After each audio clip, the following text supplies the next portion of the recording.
Hello, and welcome to the Guilbault Girls Show, where you will have the opportunity to hear from mothers, fathers, siblings, and individuals themselves about their journey of living with a disability. I know, it's called Guilbault Girls, but we have a bonus for you as we get the Guilbault boys to interview some of the dads and siblings and get their perspectives too. We'll also have special guests from time to time to share the many resources that are available to those living with a disability and their families. So get ready to laugh, smile, cry, maybe even get a little angry when you hear some of these stories of their day-to-day struggles. But let's not forget their many triumphs. As they say, it takes a village. And if it weren't for our village, we wouldn't be where we are today. So join us. Hello, and welcome to another episode of the Guilbault Girls. Today, we have special guest Sara Bradford. She is an autistic woman and advocate and is the CEO of SJ Child LLC, an autism consulting business to support families. She is a member of the Autism Council of Utah and also the owner of Facebook Autism Advocates Support Group. She's a mother of 3, and her husband and kids are also on the spectrum. She's a global autism speaker, as well as a podcast host at the SJ Child Show podcast. She continues to strengthen her community through local university and hospital autism partnerships, police training, corporate autism training programs, and more. Sara is a children's book author, pen name SJ Childs, subjects such as autism, dyslexia, physical differences, and anxiety, and so much more, helping children understand themselves and supporting their peers with neurodiverse needs, encouraging love and inclusion in every situation. So first and foremost, I want to thank you for being on. So hello, and how are you? Thank you. I'm so honored to be here and Awesome. grateful, and I'm excited to see you. Yeah. So for those who are listening, Sara was my main mentor throughout this entire process of getting my podcast and YouTube show up and running. Like literally from like continuing to mentor me at the drop of a hat. Like when I emailed you, text you, Facebook message you, you were like, boom, boom, boom on it, like helping me with what equipment to do, helping me through the Buzzsprout thing to get it all on all the podcasting platforms. So you really have been an instrumental part in giving me courage and getting me motivated and helping me figure out just how to get from A to B or A to Z, shall we say.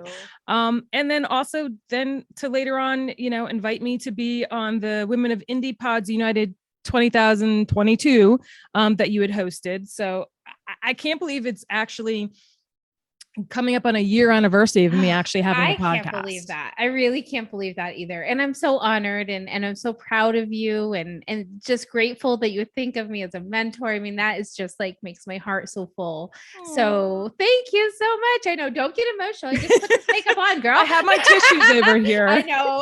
I should have been a little easier on the mascara, I guess, but I'm just kidding. You're so cute. Well, we have so many amazing things that you have going on and where to start. So first, tell me a little bit about your children, boys, girls, ages, and then really what was their journey as well as your husband's like for them and you, because that's a new diagnosis. When you all first learned that you were on the spectrum, like I just share. Yeah, absolutely. So I am from Reno, Nevada. I grew up there and I'm an only child of divorced parents. So I moved around a lot back and forth from household to household. And that definitely, I think, makes you kind of a stronger person when you are going through things as a youth alone, because I know my parents don't hate to hear that I felt lonely or alone, but it's just the truth as it is. And sometimes we have to say those things, even though they're uncomfortable. But I guess throughout the journey, I just really, more than anything, wanted a family. I think that was the most important goal in my whole life, was to have a family. And I was always good at, like getting really great jobs and moving up and having, I'd say, close friendships with a few people at a time, but not really ever, I remember as a kid, my mom saying, why aren't you friends with all of the cheerleaders, or why aren't you friends with all of the soccer players, or, whatever it was. And would just say, oh, I don't know why. It doesn't work like that. Like, I am friends with them, but I'm not in their kind of niche or their group or whatever. So that was always a little bit conflicting for me. But it didn't bring me down from being friendly to people and, being kind and open and ready to make relationships. So I guess it's starting at the beginning, because it's such a great place to start. Right. And then, when I was 28, actually, is when I met my husband. It'll be in 2 days. It'll be basically our 18-year anniversary from the day we decided to start dating. So not our like official wedding anniversary, which was last month, but yeah, for 18 years now. And wow, talk about like finding that dream, finding that goal and making it come true for myself. And I think that with him and I just were like best friends, and then we got married, and then we waited, or tried rather, to have kids for about 5 years, and then got pregnant. And in that, we decided to get married. And through that process, DJ was born. And he had a daughter that we had been raising since she was 5, since I was in her life. So she was 10 at the time. And just getting, a new sibling in the household. And it was hard. It was hard to try to blend the family, learn how to give everybody the same equal amount of attention. And when DJ was 1 year old, well, I really was fascinated with early childhood education. And so I had purchased the Your Baby Can Read program, which was a DVDs and flashcards that you showed to your infant baby, and with the hopes that they would learn how to read early and help them have a successful future. Right. And so I started this with him at 1 month old, which I know sounds crazy, but I was really passionate about it, and just really loved like neuroscience and really learning about kids' learning processes, which is interesting. That then, when he was about 1 year old, we realized that he was reading. He was not making words or sounds yet, but he was reading by doing what the cards said. Like you said, raise your hand, he'd raise his hand, or clap your hands, or point to something. Like, he could do all the things that were spoken on the computer to him. But he wouldn't do things outside of that in the house, like, oh, look over here, DJ, or come walk over here. And so those things we're starting to notice. And the pediatrician said, at about 16 months, well, I think we'll have him evaluated. And at 16 months old, they can't at that point give a child an autism diagnosis. So they gave him a diagnosis of what's called pervasive developmental disorder, not otherwise specified. Got a mouthful of that, right? Yeah. PDD-NOS. And so what that means is your child has all the signs of autism, but is too young to be diagnosed with autism. So we're going to put him in early developmental process or early developmental intervention programs, which we started. And then throughout those, of course, like understanding that was the pre-diagnosis to autism, I started researching and learning more about autism myself, because at that time, it was 2011, I guess, 2009 or 10, 2011. And I was just pregnant with my second child.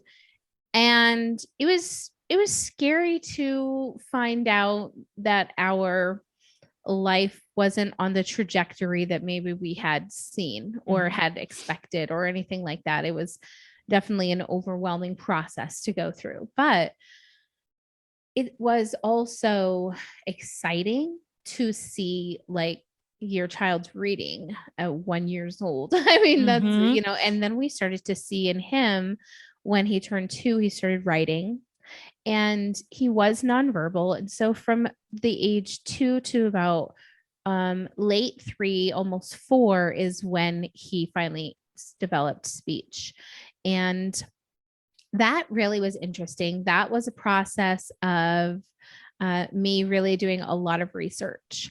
And in that, somebody had recommended a gluten dairy-free diet. And I thought, okay, well, I'll see what that looks like. And so at the time previous to having him, I was a medical paralegal. And so I was really knew how to do medical research and really look into things. And I understood what I was looking at and what I was didn't know what I was looking for, but I understood what I found. Right. And that was and this is, I'm not a medical professional. I'm not by any means, this isn't advice or, anything like that. But what I did find from my own personal knowledge was that gluten and casein are both proteins, and that in the process of them entering the body and being processed, the proteins of the casein, which is the milk, was impacting and causing inflammation in the neuropaths, which was then causing him not to be able to speak and make words.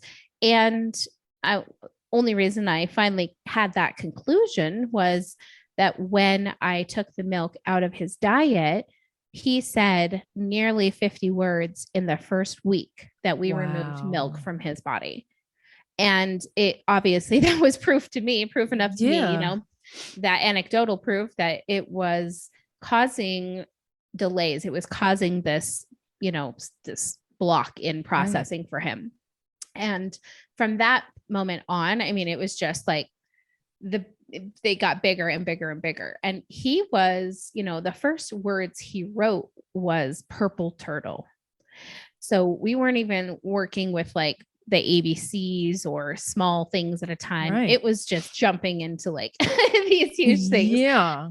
And then we realized he had a photographic memory. And so I went like kind of super child education crazy on him and just started teaching him geography, the states, the capitals, the countries, the continents, all of the fun, things like that. And then seeing how much he just loved it and absorbed it and recreated it on his own and just took this huge interest in academics. And so I decided to start finding ways to get him more information. So I found a program called Rock and Learn, which are music tied with like math and spelling. And it goes from all the way from preschool to like 8th grade. Oh, wow. And then once it hits the 8th grade level, you get like science, you get like physical science and life science and all the different types of sciences and a little bit of like social studies. And then it actually does like writing composition, and it goes all the way up to high school level of that. Well, he had memorized all of these DVDs by the time he was 5. Wow. So here he is, 5 years old, doing algebra with his preschool, and all of these amazing things. And it wasn't until he was about in 1st grade that everything, unfortunately, with the school system just fell apart. He had so much like success and progress and support in preschool to kindergarten. And then they didn't have the same program available after that. It just phased out. And after that, like he went to 2 different schools. We tried at 2 different places. He eloped both schools. And you don't really give people a second chance to lose your kid when they're 6 and they're autistic and they're wandering on the road. Mm-hmm. They left the school because it was like his 2nd day of school. He wasn't even very verbal back then. He was still, he had words that he could say, but that doesn't mean he knew how to communicate Yeah. And I think people don't really understand that when they hear nonverbal, okay, they can't speak at all. Right. But that's not also true. It's communication is very complicated. It has many, many layers. And it's not just this one word that means like you either do or you don't. There's like a million middle areas to that. And so for him, it was, I found out later that he, in just me asking him questions, he couldn't even tell me at the time that he was scared and that he couldn't find me. And so he left the school to find me, which breaks your heart as a mother and then breaks your confidence and your, you know, your desire to send your child into a public school. And I researched, you know, autistic schools. And unfortunately, this is the really sad part, Karen. He was too smart to go to these other schools. And he was too behavioral not to go to these other schools. Like, where's the middle ground here, people? Like, where the program that belongs for him? Where does he belong? Yeah. So the only thing I could do was homeschool him and bring him home and just do all of the education from home. Luckily, I did find an online school program that is in a school district in our state. So it was accredited. It had a curriculum system. It was easy to follow. There was, you know, things I didn't have to like go to the library and find history books, which believe me, he would have loved anyways. And we do that. But at the, you know, at the same time, when you find out a kid has twice exceptional learning, there are challenges and, you know, pluses and minuses to both of those things, right? Because if people look at it, they're like, wow, he's a genius. He can, you know, has a photographic memory, can memorize anything. I liken it to a computer that's running all the tabs at once. The computer has all of the knowledge in the universe, all of it. But can the executive functions work on the computer if all the tabs are open at once? It cannot. It's slow. It's, you know, like, and that's kind of how his brain works, is that he has so much going on that sometimes, and it was up until maybe, you know, 8 or 9 years old, that he was able to put his shoes on, that he was able to, you know, we're just barely brushing he's 12 and he is barely brushing his teeth on his own. These types of things are things that people take for granted. And when they look at somebody that seems like a genius, he's got it all figured out, right? No, he can do math exponentially, but there are many, many other things he struggles with. He doesn't understand hygiene. He doesn't understand, you know, sexuality. Let's be honest, that there's a lot of things that we're going to have to face to get him through some things that he's not cognitive of understanding. And safety, you know, safety has been a huge thing. And it's all led to all different types of information. And now that I've gotten to this place, I can kind of move forward. And so it kind of funny. When he was 8, we took him to a neuropsychologist to get his IQ tested. And we thought, well, let's see where he's at. And at the time, at 8 years old, he was at a sophomore level in math.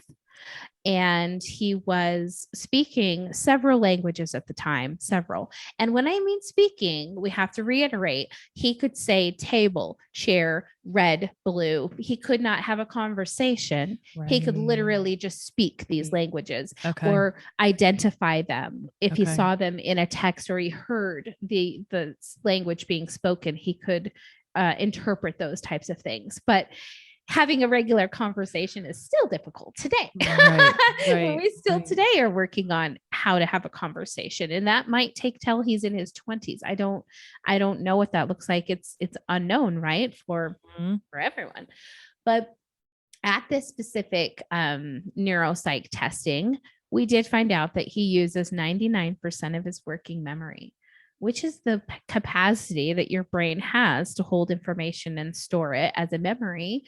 I don't know at what process he can, like, how much he accesses actually, but as far as holding that in there, storing it, It's unimaginable, I guess, is for us, right? Because it's unimaginable. Yeah. It's exciting. But in that same process, we had just moved some boxes, and I had found a psychological evaluation of my husband's from when he was 9. And he had a little bit different background, and he gives me permission to say all of these things and tell his story just so everyone knows. And he spent a lot of his life, oh, don't get emotional, in and out of detention centers and group homes, foster homes. And people just saw him as, someone that was struggling with authority, and he just didn't have the support that he deserved Needed. as a person, as a Mhm. human being. He was diagnosed with ADHD. He was dyslexic, but instead of supporting it, and unfortunately, it's kind of what it was really in the 80s and 90s, that there just wasn't as much understanding, and Mhm. knowing about it was more like hush hush, or, this kid has ADHD, he's the bad kid, or, kind of a thing. And now I know, and now I wish they knew that, behavior is communication. Mhm. And if you want to help somebody, like, look at what their behavior is trying to say. Say exactly. And so, sorry. No, you're fine. You are fine. Reel it in.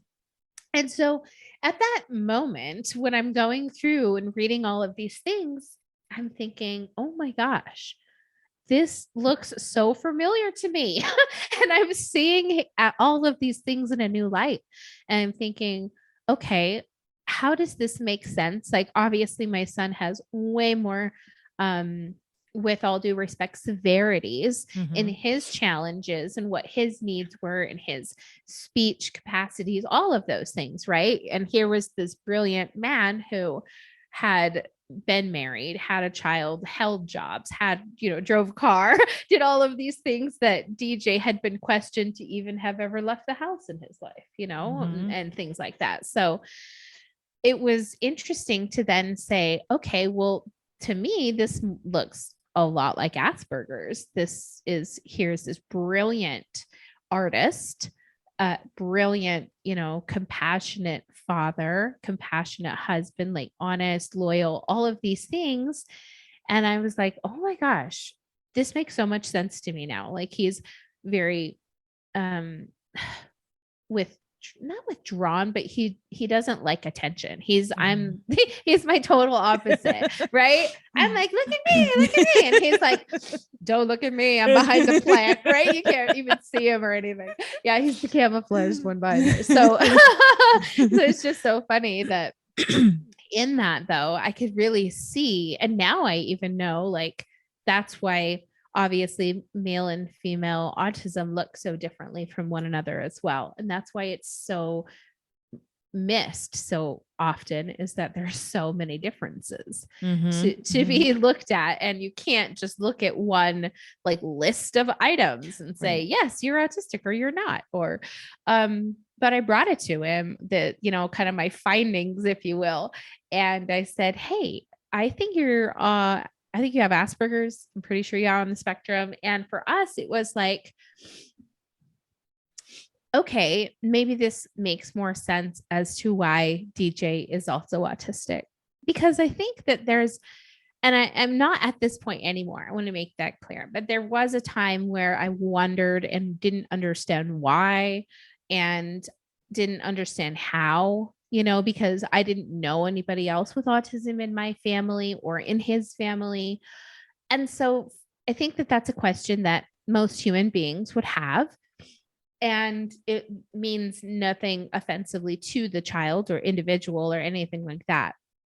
It just was a personal question. And so for me, it was like, okay, this is like making more sense. And I'm putting together the pieces of all of these accommodations that I've made for my wonderful husband along the way Mm-hmm. with regards to eating processes, with regards to public process, being in public, or and all of these things that now are like, oh my gosh, this matches up with my son in so many ways. Yes. And so I was able to then be like, okay, I can give my son the same kind of accommodations as I do my husband. And it's not like I wasn't, but now I have a better understanding of how to. And I'm able to like make more strategies of how to successfully help him. Not only that, but then at the time, we're able to kind of look back at his childhood and say, okay, well, when you got upset or when things you became aggressive, like what would have helped? Let's go over some things that might have helped. And that we were able to strategize ways to better help DJ go through those meltdowns and to get through these times of really emotional uncontrollability, you know? And so then it was so interesting. There's the two of them. And then it was about probably 3 years later, the oldest daughter had just kind of randomly sent us a message that she had seen a video on YouTube about autistic female traits. And she said, do you guys think that maybe I'm autistic? And we looked at it and we went, oh my gosh, that makes so much sense now. And she does not have a diagnosis and she hasn't pursued it or anything like that. And so it's only her own speculation and then us being like, oh, totally. But it's not, I won't talk about her too much because I don't want to. I don't have her permission first. Right. And I don't, and she's an adult. She's 22, almost 23. And so she has, her life is going in a different direction now. But then it led to when COVID happened and we brought our daughter, who it was, I guess, 8 at the time, brought her home from school. And I had told the teachers in previous years of school that I thought that she might be dyslexic, that I was concerned and wanted her to be tested. And at the time, both the first and second grade teachers disagreed and said that she was so friendly and so sweet and followed the rules. It was such a good kid that she couldn't be dyslexic. So, which has nothing to do. I was going to say, that doesn't even match up. And being uneducated at the time and not really understanding, like I knew my husband had dyslexia, but it wasn't something we like dove into like we did autism, kind of a thing. And it wasn't until I realized when she came home and I was homeschooling her that I was like, yes, she is. Like, what's your problem, teachers? I just have more experience, I guess, looking at maybe what it means. And so I got her tested through the same online school DJ had been attending. We'd had so much success through, and the school psychologist came out to our town, spent like 3 hours with her. And when he left, just looked at both of us and said, dyslexia, autism, ADHD. And that was that. And we went, oh, okay. That's interesting. We never would have like, what, it was interesting because here's a child who was so early speaking. Like she was on it. As soon as she could say words, she was saying all the words. As soon as she could put a shoe on, she wore everybody's shoes. She is like the boss of everything all the time. And so confidence was anything she ever lacked. Intelligence, emotional intelligence, out the window. We'd like I shouldn't say that, like so far ahead of her time, far ahead of everything.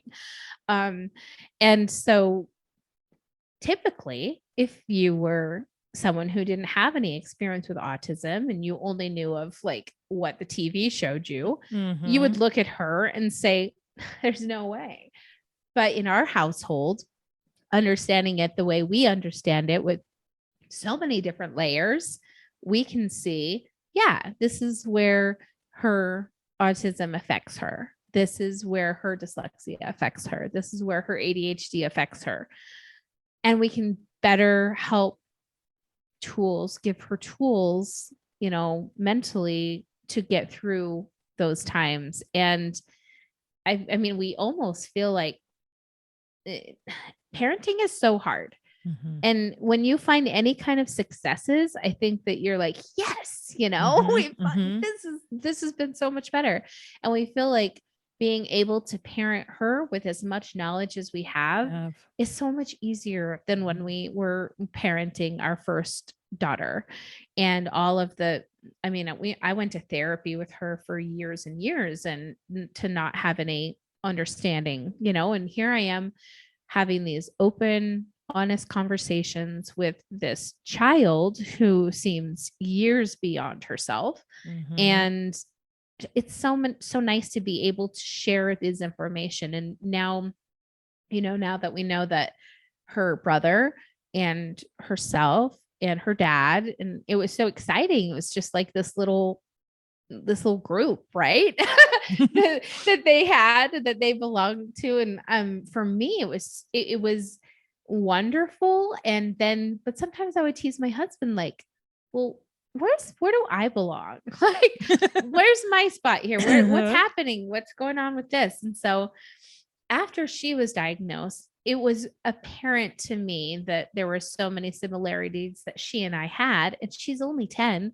So she hasn't even had enough lifetime to yeah, you know, have any experiences outside of that. But even going back to the first, just, you know, 3 or 4 years of my life, I can completely see now where if my parents would have had the knowledge I have now, you know, this is like 10 years after my son has been diagnosed. Mm-hmm. Now I'm like, okay, yes, definitely. I definitely had sensory processing. I definitely had hyperlexia, which is where you learn very quickly and you memorize very quickly. It doesn't mean that I have like a photographic memory, but my neighbors, they were older sisters. And so they were kind of like my 2 older sisters, because I was an only child. And so they spent a lot of time babysitting me, and I spent a lot of time with them. And they would make me memorize like Scorpion albums or, you know, or things like that, like punk rock albums, all these things they would like make me memorize. And well, and maybe because they saw that I would memorize music, song lyrics, like the year the record was out. They would just be able to like quiz me in front of their friends and show off all this stuff that this little kid knew, which is exactly what I do with DJ Bless His Heart, right? And so when I think back to that, and I'm like, oh my gosh, that's insane, because I would have never thought that without that information. So then I, you know, kind of had some meetings with some friends and things, and one friend told me how she went to a place here in Salt Lake where I'm at, and she had a brain scan done. And in that brain scan, they do what's called brain mapping. It's called a QEEG. And in the process, they test the brain patterns that you have, and then they match them up with the whoever hundreds other ones. And then they find out what you're more like and not like. And so that is how I found out that I was on the spectrum. Wow.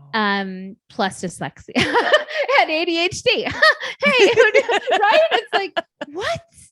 And when you know, my mom, she had a harder time understanding all of the diagnoses. And I think in her generation, the labeling, she like, why would you do these labels? Why are you labeling? And for me, it's like, this is just honesty. This is just what it is. It's not a bad thing. It's right. not Once you know, then you can find out the ways that are going to help. It's like independence, I think. Yeah. It's like freedom, right? Yeah. It's finding out the information. Yeah, exactly. When you know, you can find out what you need.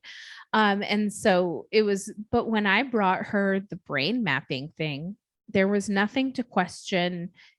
Had somebody's opinion been what had made this, you know, possible? It was just like, Okay.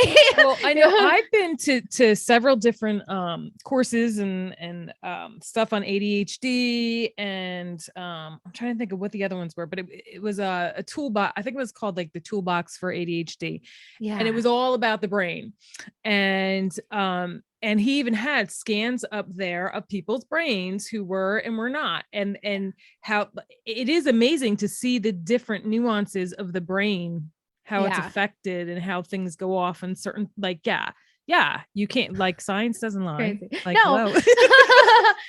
It was easier for her to accept that, I think. And so that's been nice. But what I didn't expect it to do, I didn't know that it could bring me like emotionally and intimately closer to my husband. Number one, like now that we shared this, and I also share it with my children. Now I'm like, oh my gosh, this is like the thing, the whole wrap. Like, I belong to this family. Like, we're all neurodiversely, like, neurodiverse, not the same. We're all different. And so, it's such I kind of joked one time. I said, it's kind of like a loaded baked potato. We're like all different parts of this yummy thing that, is made up. And, it was kind of funny when our daughter had got her diagnosis from the school, we had kind of said, well, should we like have an autism party? Do we make a cake and then welcome her in, And so I think at this point, where a lot of parents are in their early years of finding out, or just, and it's a lot of fear, and it's a lot of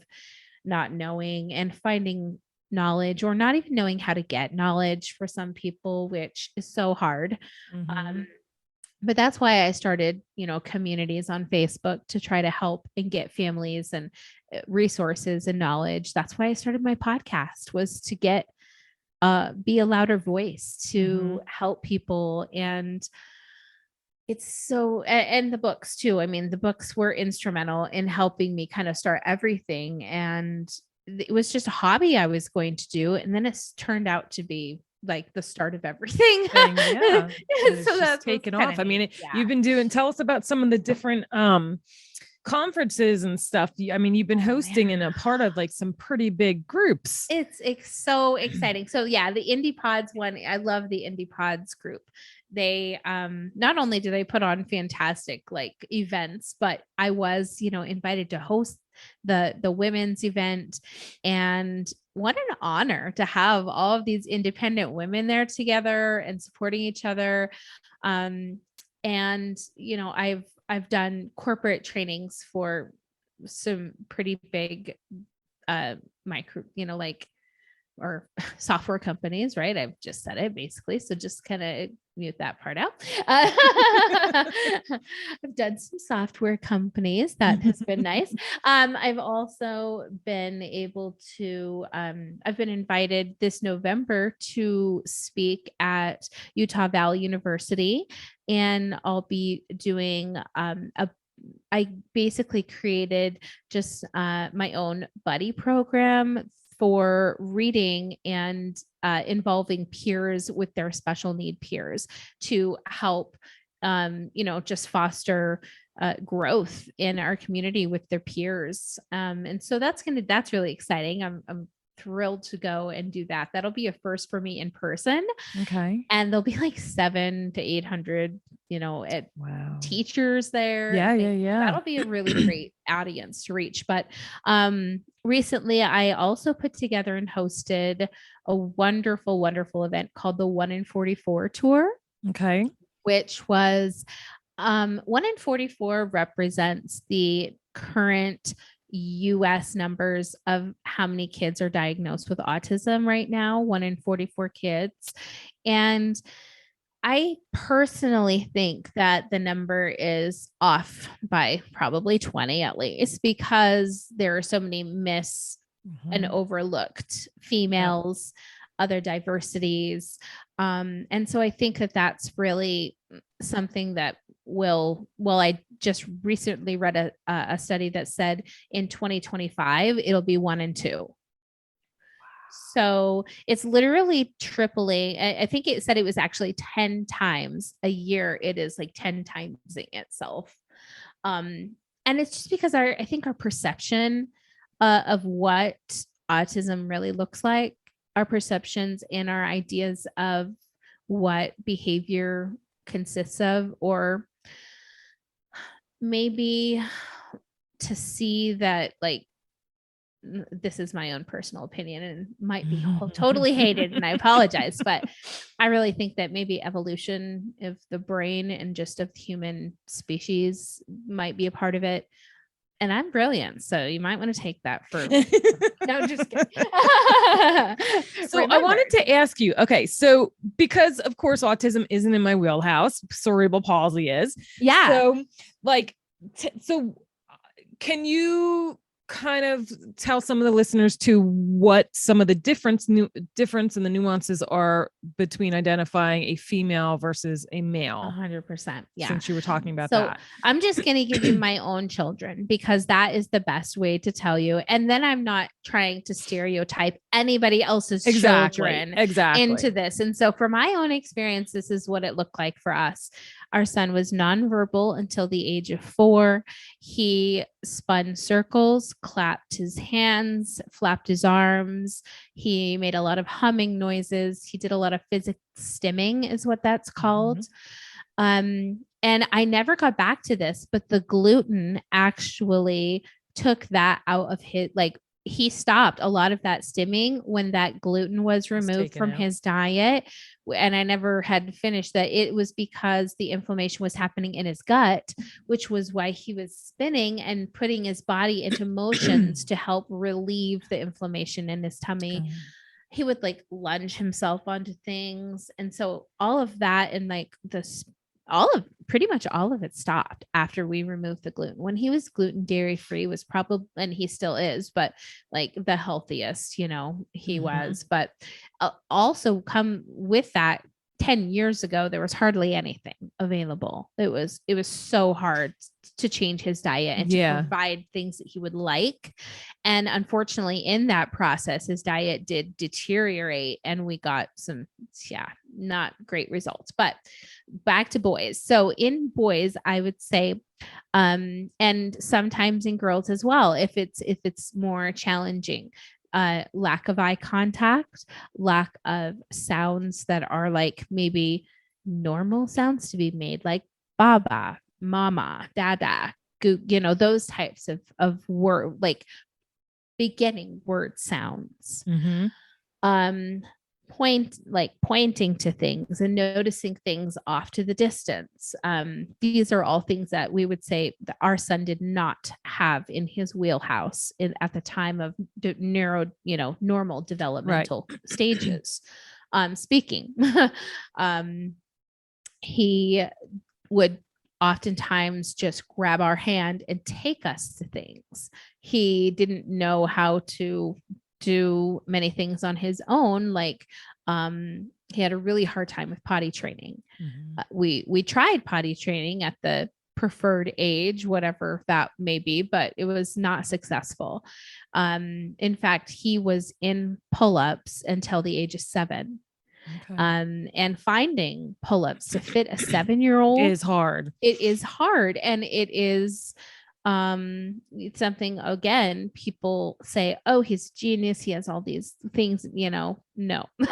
Like he also has what's called global developmental delays, which literally means he is delayed in all of the things that are like developmentally, putting your shoes on, getting dressed, brushing your teeth, like saying a sentence, like all of the things people take for granted because they can do since they were 2 or whatever. So then we'll look at our daughter. So what it looked like for her was, and this is so interesting because I think that when people look at girls and they see that they have an interest in something feminine, it's just because they're a girl, right? But if I would have known now what I know, then what I know now, and know that she loved shoes so much and shoes were her special interest and she would line them up, she would put everybody's shoes on. She was always in shoes, 2 different shoes, in these kind of shoes, his shoes, her shoes, their shoes, everyone's. It was literally like we couldn't go to a shoe store. She would try every shoe on. And shopping with this kid takes like 5,000 hours. And then we go back to the first one we tried on. Right? Uh-huh. It's like the craziest thing ever. Oh, bless her heart. But I think that, right, off the bat, dolls. She collected dolls. Nobody questioned why she was a girl. She liked dolls. Ooh, nobody questions that. We had to buy a doll every time we went to the Smith's toy aisle. Just those little $2, $3 dolls that were in there. She had so many dolls, tons, and just these over obsessive interests. Definitely. However, her speech was, like I said, she was emotionally intelligent. She was speaking super fast. She was sewing at 5. She could shoot a bow and arrow at like 6 or 7 and shoot the target on like 6 feet away, like a 6-inch target. Like, this kid has like superpowers of masterability. Like, she masters things immediately when she does them. That to me is what her autistic superpowers are her abilities to be like masterful at so many things, and all the time, kind of like her mother, but so many projects, and just like all of these things like stacked up on top of each other. But and so it was kind of funny to people. I think that also I can tell you what the challenging things for her are. And I think that the reason that they don't get diagnosed until they're older are because a lot of the challenges come with socialization. They come with confidence. They come with the idea that girls pathologically learn how to mask. I don't know why or how we're expected, or I can't explain that biologically. But girls can mask quickly, and they can learn how to fit in and talk alike and sound, all of these things that boys maybe don't care to do or don't have the same access to in their processing. And so that's why it looks so different. And you wouldn't be able to look at the same, unless, of course, there's a child that has like very severe challenges, then that's easy. But the ones that are missed are the ones that have all of these super abilities. And I think that that's a good thing for people to hear.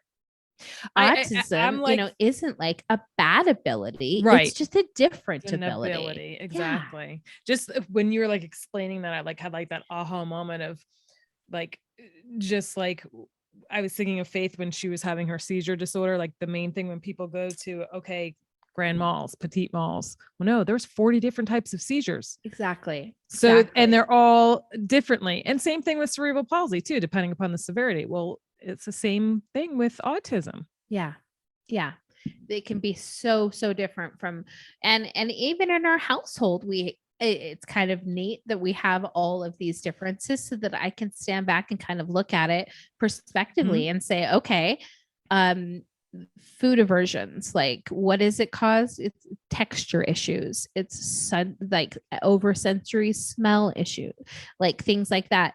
It's not, oh, they're so picky, they just don't want to eat. They don't like the taste of this. They did. Like, there's so many other layers that I think that when we as a society changed our view of parenting to a more whole person identity rather than behave the way I say you have to, controlling kind of a thing, I think that opened up so many different opportunities for us to nurture our children in a much different way than previous generations. Yeah.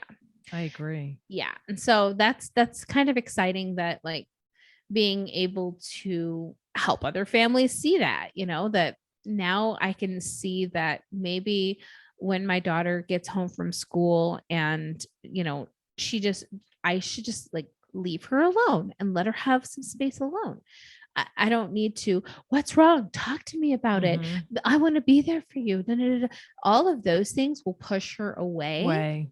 But when she understands that I respect her as a human being and that I say, look, I think you need like silence and personal space right now, she'll come to me. When she's ready, yeah. When she's done. She always does. Yep. When I question that or doubt that is when I will cause the problem in that relationship. And I think parents, they look at their kids and they see their behaviors or their control of what they have, and they lose themselves in that control and forget about the relationship that they're creating with this person.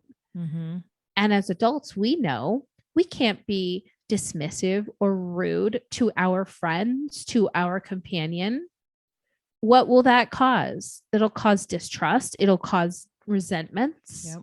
So why would it be okay that we do the same for our kids? Like, don't dismiss them. Don't act like they're burdensome. Those types of things. Like, understand that most of the time, they're not even looking for attention.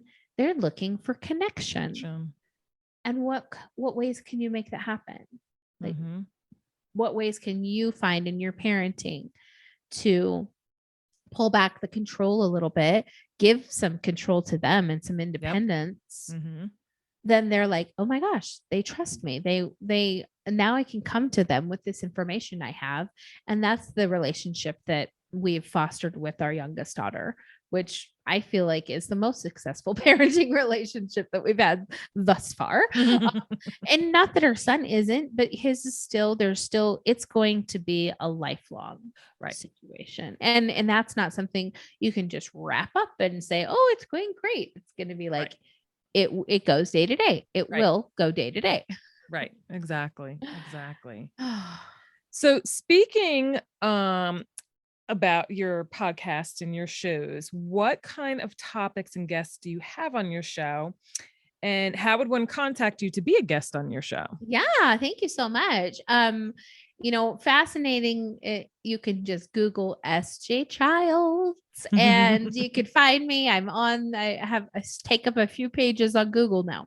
So that's kind of exciting. You could find all my other podcasts that I've been on, my own podcast, my books, all my social media. And you can also find that I have, and I'll share this with you. I have a link tree that has like a guest form that people can go to and fill out. So I'll definitely share that with you. The SJ Child Show, our motto is bringing value to families through education and resources. And I really didn't, it's kind of funny too, because when I started, I didn't really want to just be about autism because there were some other people in my community that I was very interested in getting to know and interviewing. So I made it more about family education or personal education or, kind of thing rather than just about autism. However, let me tell you that more than half of my show is autism episodes and all about autism.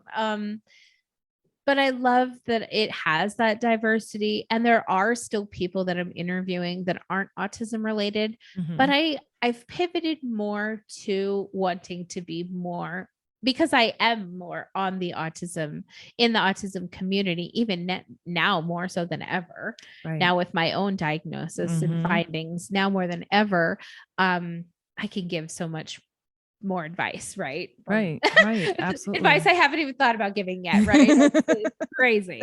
I'll be able to hit some great topics, but yeah, it's a lot of fun. I've had, just CEOs. I've had young artists on. I've had Hollywood executives, producers, actors. Boy, what has been the most exciting guest that you've had on? Oh, that's so hard to say. I know you've had so many, but all so much. I would say in the autism community, I would say Temple Grandin is the biggest interview that I've had.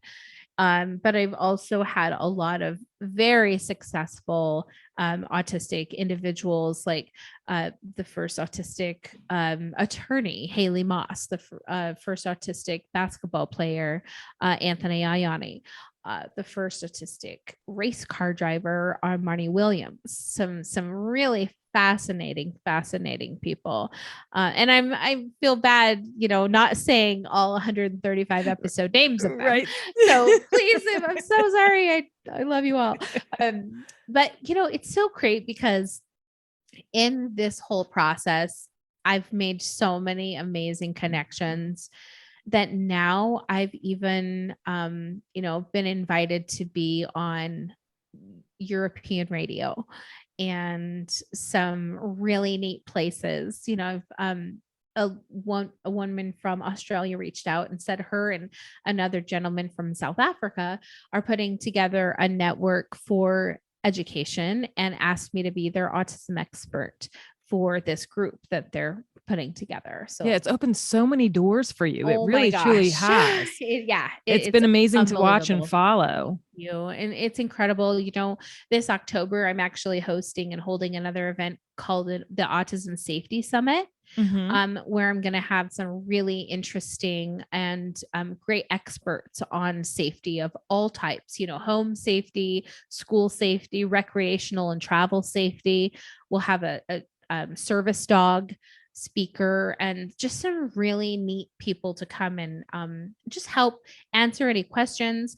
Plus, I really am passionate about helping families. I also create along that same line these autism vehicle safety kits. And basically what they consist of is this little sticker right here that says this one says that the autistic individual lives here, but the ones for the car say they're on board. But what's different about this than other, like just a sticker that says there's somebody with autism in the car, is that this tells the emergency responders that there's a personal profile that has the information for the individual in the vehicle or in the home, like right at the front door. And it gives them a special alert that they can look for, which then they can find these personal profiles that have all of the needs, like their medications, their likes, dislikes, their warning signs that they're going to have escalated behaviors. And not to mention, like even communication for the individual in case they need it. And we went a little bit further and made a really big one so that if emergency responders come to your car and you're the only, you're passed out, something horrible, and your child is the only one awake and they don't know how to speak, like at least they could try to give them a little bit of preferred like way to communicate. Right. And then earplugs and masks. And we just really wanted to provide these for families because a situation in our community happened where an 8-year-old girl who loves to hug people. She got out of her car at a stoplight and ran across the road and ran to a stranger and hugged the stranger. And in that process, the stranger didn't understand anything about autism or know of autism. And how do you have identification for your child? Most people don't, especially an 8-year-old child. Yeah. And in the process, the police were called. The stranger thought that it was a kidnapping. And so she wouldn't return her to her mother. And she was obviously just so distraught and upset. And when she came to me and was, just so upset about this, I thought, what in the world could I do to help? Like, how could I even start to do anything? And then, so I made these kits kind of for her and in her name, basically to, to say like, this is so important that people have a way to show emergency responders, like, this is my child and this is their, like, there's a place for their picture. And it's really exciting because in this summit that we're going to be having, I also found a group that this is really great for a lot of your listeners. Probably it's a group called ifineedhelp.org. And they make wearable QR scan codes. Get out. That have the information that only can be accessed, on a website that has like if like your child is lost and they, find their way to a police or something, they can scan this and the child they can find their caretaker, find where they live, find what their medical information is, just all of this like That's incredible. amazing. Like, Yeah, so amazing. So amazing. They're going to be speakers at the summit. So I'm really, just passionate about helping families, helping these kids, just trying to change the world, Karen. Yep. Just trying to do my part, right? And walking the path of hopefully a good leader in the autism community. Well, I love it. Thank you. I want to thank you so much for taking the time and being on the thank show. And I have one last thing I had sent. I don't know if you read it, about choosing a word that's something meaningful to you, because I'm going to go ahead and hand stamp it on a token. And I give all my guests one. So if you could choose one word, what would that be and why? Oh, I'm going to have to say love, because I think it encompasses all. And it encompasses all that I want to do and that I want to have. So I'm going to go with that. Awesome. You get a little choked up. Is there anything that you want to share before we wrap it up?